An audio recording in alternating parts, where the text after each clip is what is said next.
Au cours de mes nombreuses années de coaching, j'ai eu la chance d'accompagner en séduction de nombreux hommes et de nombreuses femmes. Et aujourd'hui, on va voir que la trame n'est pas du tout la même pour les deux sexes. C'est tout de suite et c'est sur Attitude Séduction. Vous allez toujours avoir un moment de votre vie où vous allez être face à une peur et vous allez avoir un choix. Est-ce que j'agis ou est-ce que je n'agis pas? Les efforts paient toujours. Le travail paie toujours.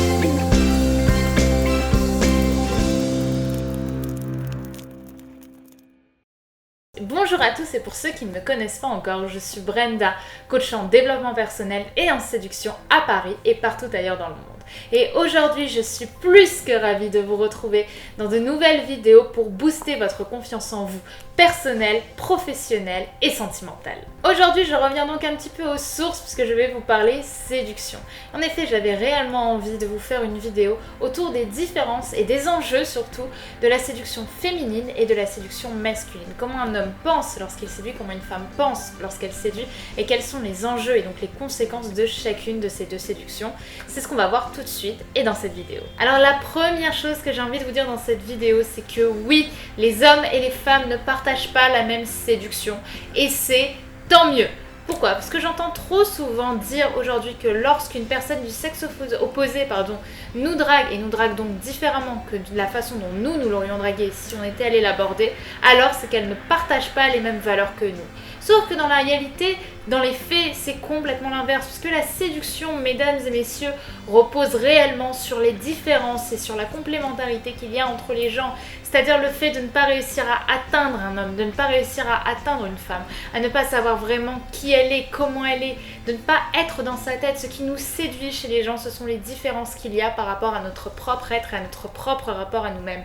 Donc oui, tant mieux. Si nous avions une séduction complètement commune, il n'y aurait aucun intérêt à se faire séduire. Donc pour revenir un petit peu aux sources, le cœur de la séduction est lié à nos pulsions les plus profondes et les plus animales.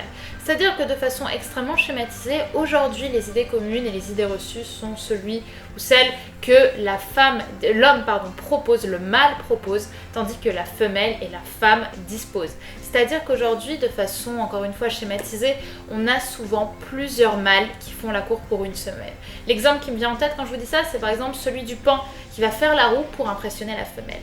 Et en fait, ces différences de séduction sont liées à nos plus fondamentales pulsions, notre principe, notre instinct animal le plus primaire. Le désir pulsionnel masculin et le désir pulsionnel féminin sont donc schématiquement radicalement différents l'un de l'autre.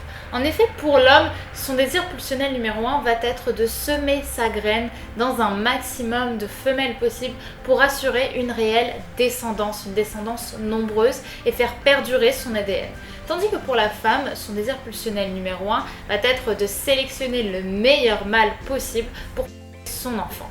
Avec cette analyse, on peut comprendre qu'on reste dans ce schéma où l'homme propose tandis que la femme dispose. Et c'est encore principalement le cas dans la société occidentale d'aujourd'hui. C'est-à-dire que l'homme va généralement aller draguer, tandis que la femme se fait draguer et sélectionne l'homme avec lequel elle a potentiellement envie qu'il se passe quelque chose. Donc au XXe siècle, par exemple, c'était beaucoup plus simple pour une femme d'avoir ce qu'elle souhaitait en séduction, puisque généralement, il ne se faisait pas, il n'était pas inclus dans les mœurs qu'un homme avec qui on avait une relation sexuelle ne s'engage pas. En effet, généralement la relation sexuelle se faisait après le mariage, c'est-à-dire que l'engagement était déjà tamponné.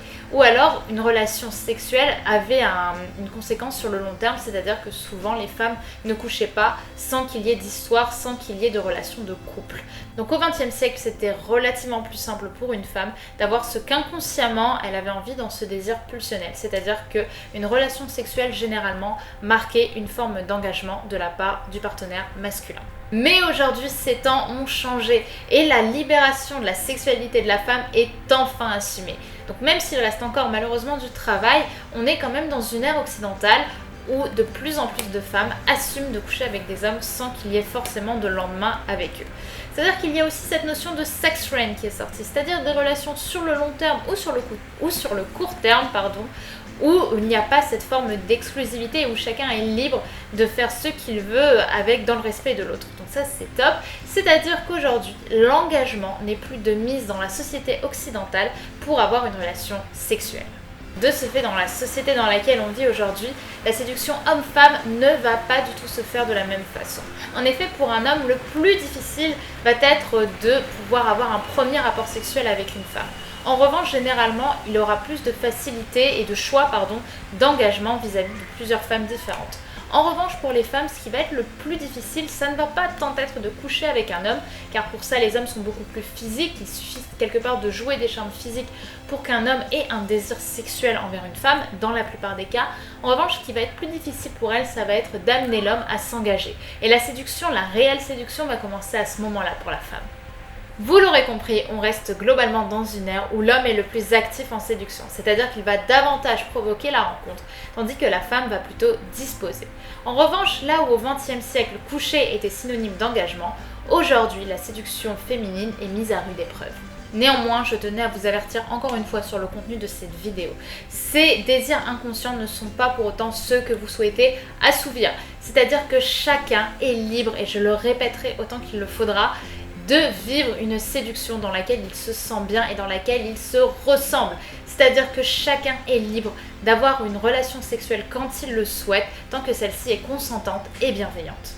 Et bien sûr, je ne saurais que trop vous répéter que la séduction, c'est avant tout l'amour que vous avez pour soi. En effet, c'est en dégageant tout votre bonheur, toute votre bienveillance, tout votre épanouissement personnel que les autres auront envie d'aller vers vous. Donc c'est avant tout en ayant de l'amour pour la personne que vous êtes, en développant votre confiance en vous, votre motivation, votre personnalité, que vous arriverez à attirer des gens à la hauteur de votre valeur. Voilà ce que je voulais vous dire dans cette vidéo, j'espère qu'elle vous aura plu. N'hésitez pas à liker, partager, commenter cette vidéo, à me dire ce que vous en avez pensé, à vous abonner à la chaîne Attitude Séduction pour avoir de plus en plus de vidéos autour du développement personnel, du lifestyle, de la confiance en soi et de la motivation. Et je vous retrouve très vite sur Attitude Séduction.